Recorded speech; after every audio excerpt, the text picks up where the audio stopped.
everyone, and welcome to another episode of Stay Creative York County. In today's episode, I'm going to be continuing to use a library card while I paint. Today, I am going to be using the library card to create textures with watercolor paints. So, if you want to follow along with today's video, you're going to need a couple things. You're going to need some watercolor paints. I'm going to be using a palette of dry watercolors, but there are wet watercolors that come in tubes. I'm going to be using a brush, some water, a paper towel, a larger palette so I can mix colors and also just get the splash of the water as I'm using it. The paper towel is to dry off the brush, and then other than that, a library card. I'm going to be showing you different textures and I'll be labeling them with a pen. You don't have to do this.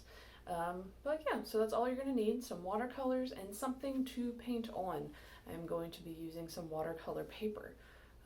So without further ado, let's take all of these things and get into the video and see what we can do with watercolors and a library card.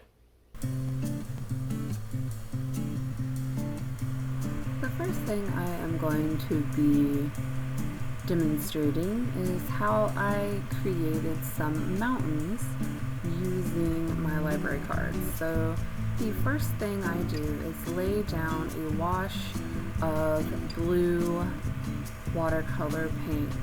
So this is just one single color. I have put it in the background and I am distributing it within a rectangle shape. I'm making sure that the paint is still kind of wet. I'm taking the library card and carving out some mountains in my blue sky.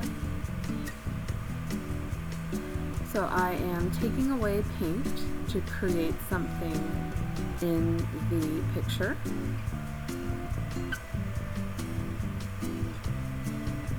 I'm going to put a little bit of white paint in to define the edges better, and then I'm also going to be taking some black paint and washing it out a little bit and defining the other mountain. You could add shadows to your mountain, you could let it dry and add more color to the background around the mountains. This is just one example of how to scrape some of that paint up to create a shape. So there we have a quick demonstration of mountains. The next thing I want to show you, and what I believe to be my favorite, is taking these trees and giving them some texture for the bark. So I'm just putting down a black line of watercolor paint with a couple of extra branches. I'm going to take my card on the long side and do a small semicircle scrape from left to right, and that will create a almost birch tree texture to the bark. You could move the library card in different ways to create different textures. This is just how I decided to create the texture on this tree trunk. Next up, I'm going to mix some black with some brown to create a nice color for some rocks. And I'm going to put that down. Instead of doing individual ones, I'm going to paint them all together. So here's some rocks. So now I'm going to take my library card and carve out some texture and create some light areas on these rocks so that they look like there's 4 rocks instead of just one big one. So there we have a rock texture. Kind of similar to the mountain, we're scraping and redistributing the paint to other areas. So now I wanted to create kind of a scratchy texture. So I used my brush to create a grassy patch on my paper.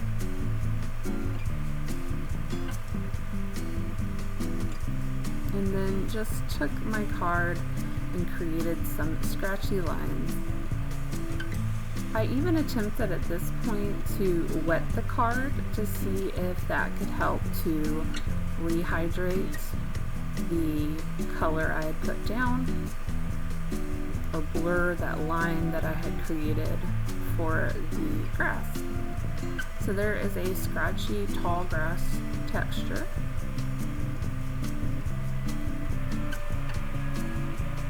So we have been taking away the paint with the tree, the mountain, and the rock. With the grass, we kind of redistributed it. So with this next one, I wanted to create a drip. So I just take the side of the card and pull the paint down, which creates this drip effect.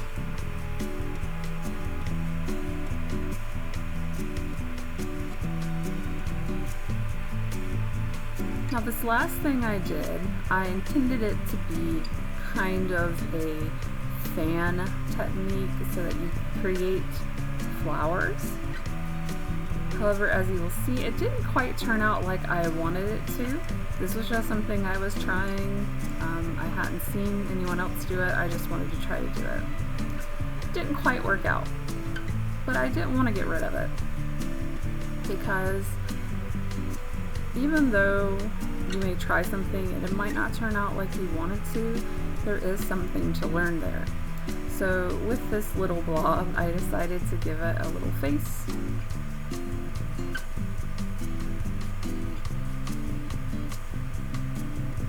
Some arms. It's waving. It's got some legs. And now, instead of considering this a failure, I have turned it into something I find adorable. So here's my little friend. And before finishing off, I gave him a little hat. So remember to embrace your mistakes and learn from them and create something new.